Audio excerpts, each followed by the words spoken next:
नमस्कार मेरे प्यारे साथियों, स्वागत है आप सभी का आपका अपना यूट्यूब चैनल जीटीएम क्लासेस में।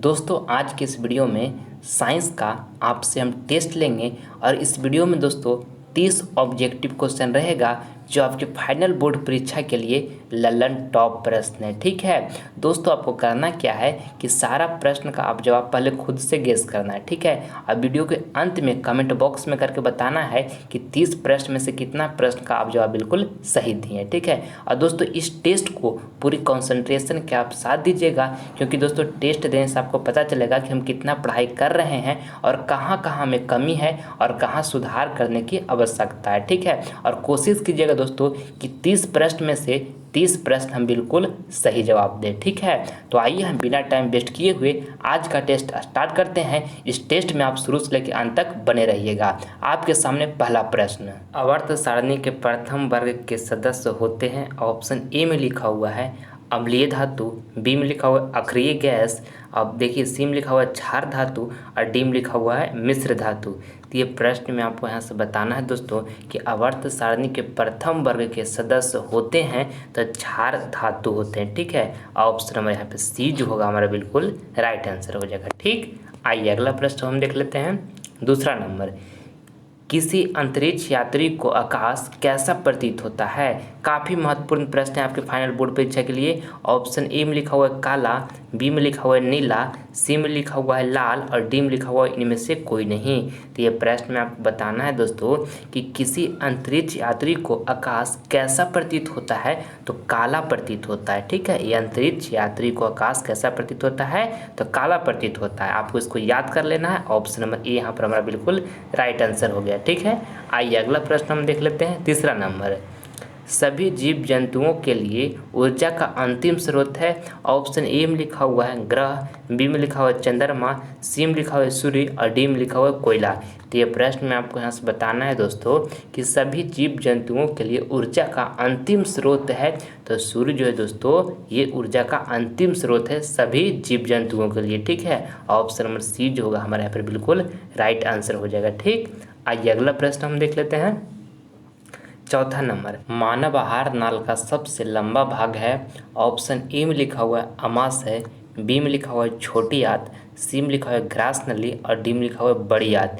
तो ये प्रश्न में आपको यहाँ से बताना है दोस्तों कि मानव आहार नाल का सबसे लंबा भाग है तो छोटी आंत है। ठीक है, ऑप्शन नंबर यहाँ पे बी जो होगा हमारा बिल्कुल राइट आंसर हो जाएगा। ठीक है, आइए अगला प्रश्न हम देख लेते हैं। पाँचवा नंबर, विद्युत चुंबकीय प्रेरण की खोज किसने की थी। काफ़ी महत्वपूर्ण प्रश्न है दोस्तों आपके फाइनल बोर्ड परीक्षा के लिए। ऑप्शन ए में लिखा हुआ है मैक्सवेल ने, बी में लिखा हुआ है फ्राडे ने और सी में लिखा हुआ है एम्पियर ने और डी में लिखा हुआ है फ्लेमिंग ने। तो ये प्रश्न में आपको यहाँ से बताना है दोस्तों कि विद्युत चुंबकीय प्रेरण की खोज किसने की थी, तो फ्राडे ने की थी। ठीक है, आपको इसको याद रखना है। ऑप्शन नंबर बी जो होगा हमारा बिल्कुल राइट आंसर हो जाएगा। ठीक है, आइए अगला प्रश्न हम देख लेते हैं। छठा नंबर, साधारण ताप पर फास्फोरस का अणु सूत्र है। ऑप्शन ए में लिखा हुआ है पी और बी में लिखा हुआ है P2 और सी में लिखा हुआ है P3 और डी में लिखा हुआ है P4। तो ये प्रश्न में आपको यहाँ से बताना है दोस्तों कि साधारण ताप पर फास्फोरस का अणु सूत्र है तो P4 है। ठीक है, ऑप्शन नंबर यहाँ पे डी जो होगा हमारा बिल्कुल राइट आंसर हो जाएगा। ठीक है, आइए अगला प्रश्न हम देख लेते हैं।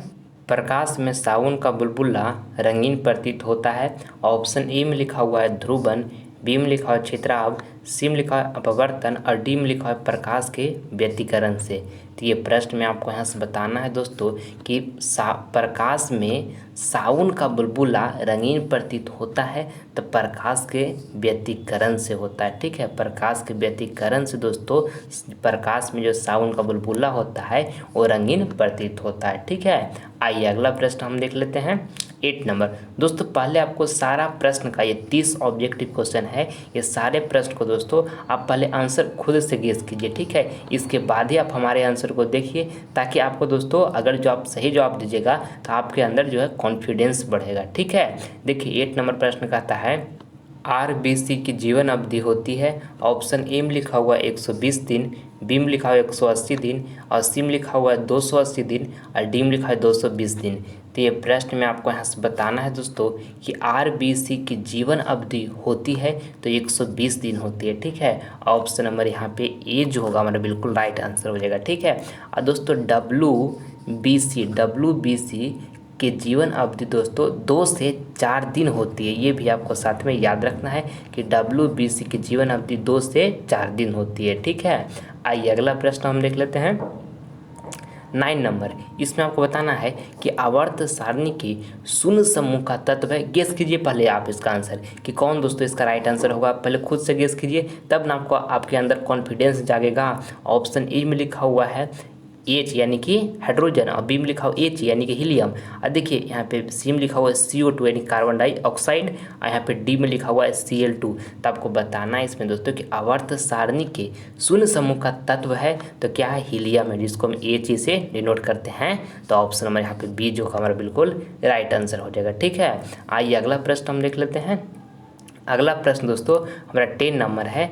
निम्न में से कौन सबसे अधिक विद्युत ऋणात्मक तत्व है। ऑप्शन ए में लिखा हुआ Cl यानी कि क्लोरीन, और बी में लिखा हुआ F यानी कि फ्लोरीन, और देखिए सी में लिखा हुआ Br यानी कि ब्रोमीन, और डी में लिखा हुआ I यानी कि आयोडीन। ठीक है, तो ये प्रश्न में आपको बताना है दोस्तों कि निम्न में से कौन सबसे अधिक विद्युत ऋणात्मक तत्व है।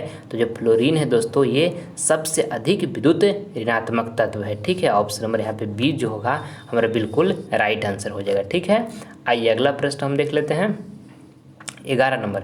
दोस्तों ये 30 ऑब्जेक्टिव क्वेश्चन आपके फाइनल बोर्ड परीक्षा के लिए काफ़ी महत्वपूर्ण प्रश्न है। इस वीडियो का एक भी प्रश्न आप स्किप नहीं कीजिएगा, वीडियो को शुरू से लेकर अंत तक आप जरूर देखिएगा, और सारा प्रश्न को आपको आंसर खुद से गेस करना है। और वीडियो के अंत में हमें कमेंट बॉक्स में करके बताइएगा कि 30 प्रश्न में से दोस्तों कितना प्रश्न का आप जवाब बिल्कुल सही दिए हैं, ईमानदारी पूर्वक से बताना है। ठीक है, देखिए 11 नंबर प्रश्न में आपको यहाँ से बताना है कि धारा मापने के यंत्र को कहते हैं। काफ़ी महत्वपूर्ण प्रश्न है आपके फाइनल बोर्ड परीक्षा के लिए। ऑप्शन ए में लिखा हुआ वोल्ट मीटर, बी में लिखा हुआ अमीटर, और सी में लिखा हुआ कूलम्ब, और डी में लिखा हुआ एम्पियर। तो ये प्रश्न में आपको यहाँ से बताना है दोस्तों कि धारा मापने के यंत्र को कहते हैं तो अमीटर कहते हैं। ठीक है, ऑप्शन नंबर यहाँ पे बी जो होगा हमारा बिल्कुल राइट आंसर हो जाएगा। ठीक है, और देखिए वोल्ट मीटर से दोस्तों विभवांतर मापा जाता है। ये भी आपको साथ में याद रखना है कि वोल्ट मीटर से विभवांतर मापा जाता है। ठीक है, आइए अगला प्रश्न हम देख लेते हैं 12 नंबर। घरेलू विद्युत परिपथ में उदासीन तार का रंग होता है। ऑप्शन ए में लिखा हुआ है लाल, बी में लिखा हुआ है हरा, सी में लिखा हुआ है काला, और डी में लिखा हुआ है पीला। तो ये प्रश्न में आपको यहाँ से बताना है दोस्तों कि घरेलू विद्युत परिपथ में उदासीन तार का रंग होता है तो काला होता है। ठीक है, ऑप्शन नंबर यहाँ पे सी जो होगा हमारा बिल्कुल राइट आंसर हो जाएगा। ठीक है, आइए अगला प्रश्न हम देख लेते हैं 13 नंबर। निम्नलिखित में कौन प्राकृतिक संसाधन नहीं है। ऑप्शन ए में लिखा हुआ है वायु, बी में लिखा हुआ है जल, सी में लिखा हुआ है मिट्टी, और डी में लिखा हुआ है जीवधारी।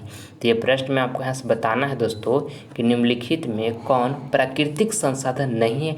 देखिए वायु जो है दोस्तों ये प्राकृतिक संसाधन है, और जल भी प्राकृतिक संसाधन है। ठीक है, और मिट्टी भी दोस्तों प्राकृतिक संसाधन है, पर देखिए जीवधारी जो है ये प्राकृतिक संसाधन नहीं है। ऑप्शन नंबर डी जो होगा यहाँ पे हमारा बिल्कुल राइट आंसर हो जाएगा। ठीक है, आइए अगला प्रश्न हम देख लेते हैं 14 नंबर।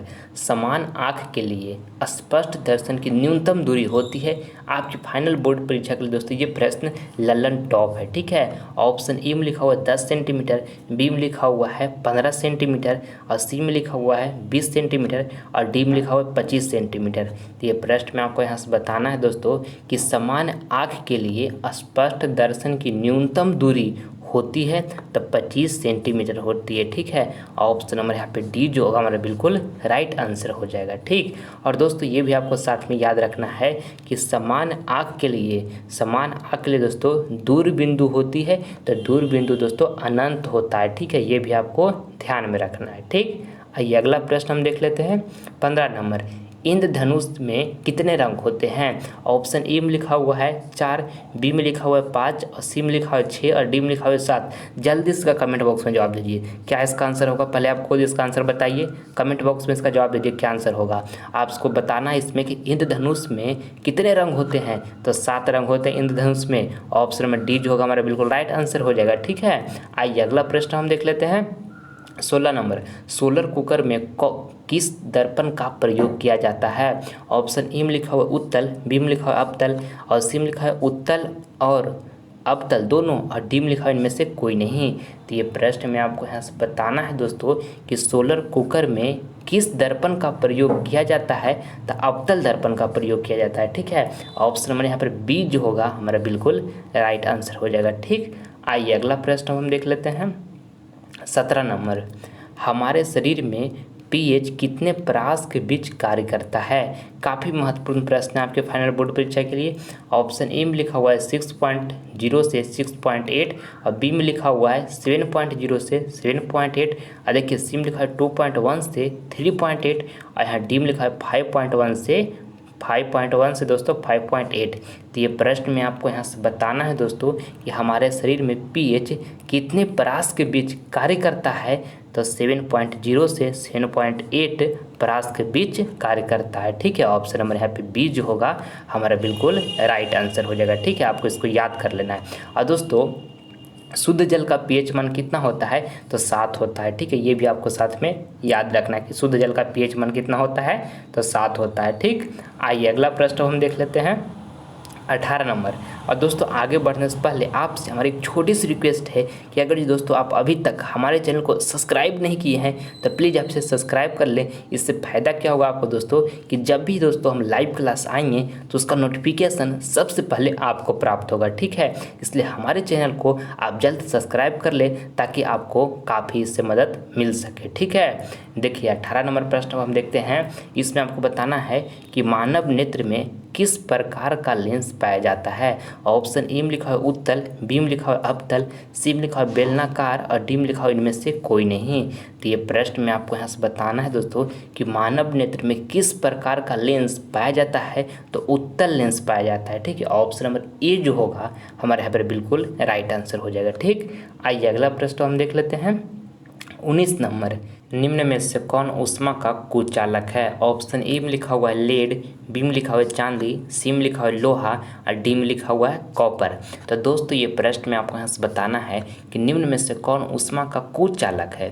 तो देखिए कुचालक पदार्थ दोस्तों हम किसे कहते हैं? तो वैसा पदार्थ जिसमें करंट फ्लो नहीं करता हो उसे हम कुचालक कहते हैं। ठीक है, देखिए लेड में दोस्तों करंट फ्लो नहीं करता है तो ये हमारा कुचालक है। ऑप्शन नंबर ए जो होगा हमारा बिल्कुल राइट आंसर हो जाएगा। ठीक है, देखिए हम सुचालक दोस्तों किसे कहते हैं? तो वैसा पदार्थ जिसमें करंट फ्लो करता है उसे हम सुचालक कहते हैं। ठीक है, जैसे देखिए चांदी, तो चांदी में करंट फ्लो करता है तो ये हमारा सुचालक है। ठीक है, और देखिए लोहा, तो लोहा तो दोस्तों अपारदर्शी पदार्थ है। और देखिए कॉपर, तो कॉपर भी दोस्तों जो है सुचालक है, इसमें भी करंट फ्लो करता है। ठीक है, तो ऑप्शन नंबर ए जो होगा हमारे यहाँ पर बिल्कुल राइट आंसर हो गया। ठीक, आइए अगला प्रश्न हम देख लेते हैं। 20 नंबर, मछलियाँ किस अंग के द्वारा श्वसन करती है? ऑप्शन ए में लिखा हुआ है फेफड़ा से, बी में लिखा हुआ है गिल्स से और सी में लिखा है त्वचा से और डी में लिखा हुआ है ट्रेकिया से। तो ये प्रश्न में आपको यहाँ से बताना है दोस्तों कि मछलियाँ किस अंग के द्वारा श्वसन करती है? तो गिल्स से श्वसन करती है। ठीक है, ऑप्शन नंबर यहाँ पे बी जो होगा हमारा बिल्कुल राइट आंसर हो जाएगा। ठीक है, आइए अगला प्रश्न हम देख लेते हैं। 21 नंबर, बेंजीन का अनुसूत्र क्या होता है? काफ़ी महत्वपूर्ण प्रश्न है दोस्तों आपके फाइनल बोर्ड परीक्षा के लिए। ऑप्शन ए में लिखा हुआ है C2H4 और बी में लिखा हुआ है C6H6 और देखिए सी में लिखा हुआ है C5H4 और यहाँ देखिए डी में लिखा हुआ है C3H7। तो आपको बताना है इसमें दोस्तों कि बेंजीन का अनुसूत्र क्या होता है? तो C6H6 होता है। ठीक है, ऑप्शन नंबर यहाँ पे हमारा बी जो होगा बिल्कुल राइट आंसर हो जाएगा। बेंजीन का अनुसूत्र दोस्तों C6H6 होता है। ठीक है, आइए अगला प्रश्न हम देख लेते हैं।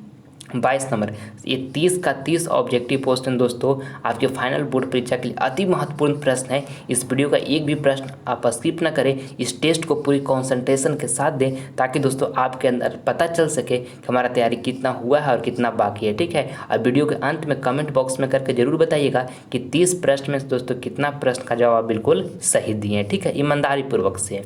देखिए 22 नंबर प्रश्न कहता है कि पवन विद्युत जनित्र में पवन की चाल कम से कम कितनी होनी चाहिए। पहले आप इसका आंसर खुद से गेस कीजिए, इसका आंसर क्या होगा। ऑप्शन ए में लिखा हुआ है 15 किलोमीटर प्रति घंटा, और बी में लिखा है 50 किलोमीटर प्रति घंटा, और सी में लिखा हुआ है 1.5 किलोमीटर प्रति घंटा, और डी में लिखा है 1500 किलोमीटर प्रति घंटा। तो ये प्रश्न में आपको यहाँ से बताना है दोस्तों कि पवन विद्युत जनित्र में पवन की चाल कम से कम कितनी होनी चाहिए, तब 15 किलोमीटर प्रति घंटा होना चाहिए। ठीक है, ऑप्शन नंबर यहाँ पे ए जो होगा हमारा बिल्कुल राइट आंसर हो जाएगा। ठीक है, आइए अगला प्रश्न हम देख लेते हैं। अगला प्रश्न दोस्तों हमारा 23 नंबर है, कहता है कि पोटेशियम, जिसको हम के से डिनोट करते हैं, कि परमाणु संख्या क्या है। ऑप्शन ए में लिखा है 19, बी में लिखा हुआ 20, और देखिए सी में लिखा है 23, और डी में लिखा हुआ 35। तो ये प्रश्न में आपको यहाँ से बताना है दोस्तों कि पोटेशियम की परमाणु संख्या क्या है, तो 19 है। ठीक है, ऑप्शन नंबर ए जो होगा हमारा बिल्कुल राइट आंसर हो जाएगा। ठीक है, आइए अगला प्रश्न अब हम देख लेते हैं।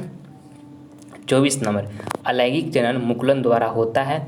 ऑप्शन ए में लिखा हुआ है अमीमा में, और बी में लिखा हुआ ईस्ट में, और सी में लिखा हुआ है प्लेज्मोडियम में, और देखिए लास्ट में लिखा है इनमें से कोई नहीं। तो ये प्रश्न में आपको यहाँ से बताना है दोस्तों कि अलैंगिक जनन मुकुलन द्वारा होता है तो ईस्ट में होता है। ठीक है, आपको इसको याद रखना है। ऑप्शन नंबर बी जो होगा हमारा यहाँ पे बिल्कुल राइट आंसर हो जाएगा। आइए अगला प्रश्न हम देख लेते हैं। 25 नंबर, चींटी के डंक में कौन सा अम्ल पाया जाता है। ललन टॉप प्रश्न दोस्तों आपके फाइनल बोर्ड परीक्षा के लिए। ठीक है, ऑप्शन ए में लिखा हुआ इथेनोइक अम्ल, बी में लिखा हुआ है सिट्रिक अम्ल, और सी में लिखा है मिथेनोइक अम्ल, और डी में लिखा है ऑक्जेलिक अम्ल। तो ये प्रश्न में आपको यहाँ से बताना है दोस्तों कि चींटी के डंक में कौन सा अम्ल पाया जाता है, तो मिथेनोइक अम्ल पाया जाता है। ठीक है, ऑप्शन नंबर सी जो होगा हमारा बिल्कुल राइट आंसर हो जाएगा। देखिए सिट्रिक अम्ल दोस्तों किस में पाया जाता है, तो नींबू हो गया, संतरा हो गया, ये सब में दोस्तों सिट्रिक अम्ल पाया जाता है। ठीक है, और देखिए ऑक्जेलिक अम्ल दोस्तों किस में पाया जाता है, तो टमाटर में ऑक्जेलिक अम्ल पाया जाता है। ठीक है, आइए अगला प्रश्न हम देख लेते हैं।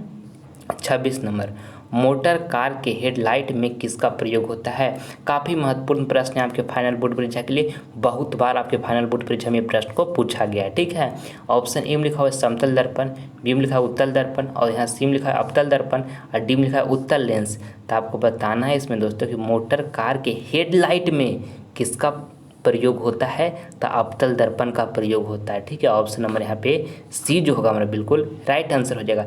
और दोस्तों इस प्रश्न में बहुत सारे स्टूडेंट कंफ्यूज कर जाते हैं। इस प्रश्न को एक और अगर जो ऐसे पूछेगा दोस्तों कि मोटर कार के चालक के सामने कौन सा दर्पण लगा हुआ रहता है, तो उसका आंसर हो जाएगा उत्तल दर्पण। की मोटर कार के दोस्तों चालक के सामने उत्तल दर्पण लगा हुआ रहता है। ठीक है, पर मोटर कार के हेडलाइट में किसका प्रयोग होता है, तो अवतल दर्पण का प्रयोग होता है। ठीक है, इसको आपको बात को ध्यान में रखना है।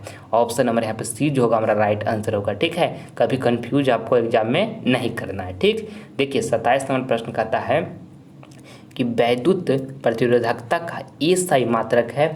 ऑप्शन ए में लिखा हुआ है ओम, बी में लिखा हुआ है जूल, और सी में लिखा हुआ है वाट, और डी में लिखा हुआ है ओम मीटर।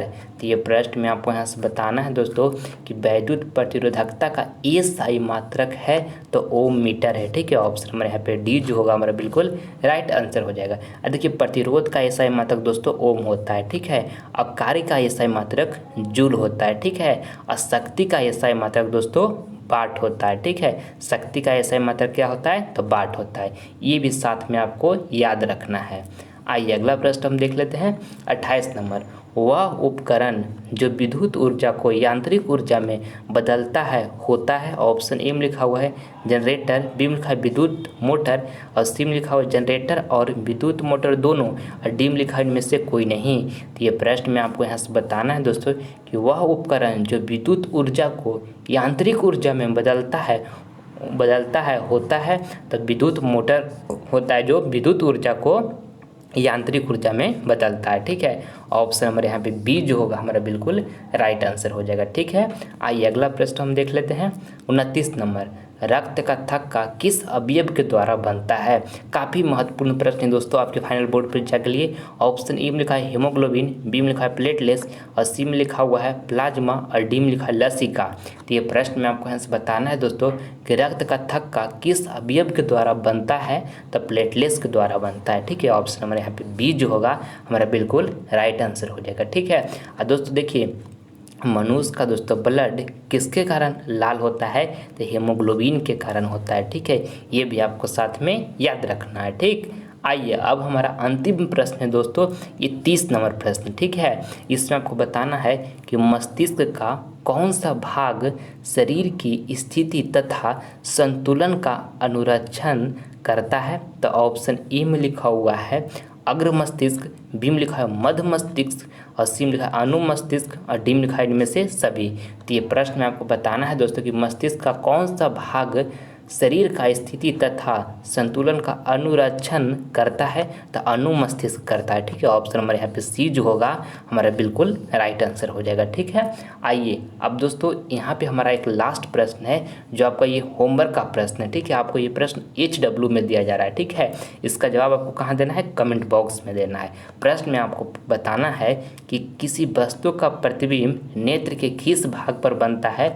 तो ऑप्शन ए में लिखा है कॉर्निया, बी में लिखा है दृष्टिपटल और सी में लिखा है पुतली और डी में लिखा है आइरिस। तो जो ऑप्शन सही लगा दोस्तों उसका जवाब हमारे कमेंट बॉक्स में जरूर दीजिएगा। दोस्तों ये प्रश्न का जवाब तो आपको कमेंट बॉक्स में देना ही देना है। ये 30 ऑब्जेक्टिव प्रश्न में से कितना प्रश्न का जवाब आप बिल्कुल सही दिए हैं ये ईमानदारी पूर्वक से कमेंट बॉक्स में करके हमें ज़रूर बताइएगा, ताकि आपको पता चल सके कि हमारा तैयारी कितना हुआ है और कितना और बचा हुआ है, ठीक है। मैं उम्मीद करता हूं दोस्तों कि वीडियो आपको इंटरेस्टिंग लगा होगा। तो प्लीज़ आपसे लाइक करें, अपने दोस्तों में शेयर करें और आप हमारे चैनल पर नए हैं तो आपसे सब्सक्राइब कर लें, ताकि आने वाला वीडियो का नोटिफिकेशन सबसे पहले आपको मिले। मिलते हैं दोस्तों आपसे हम अगले वीडियो में, तब तक के लिए जय हिंद जय भारत।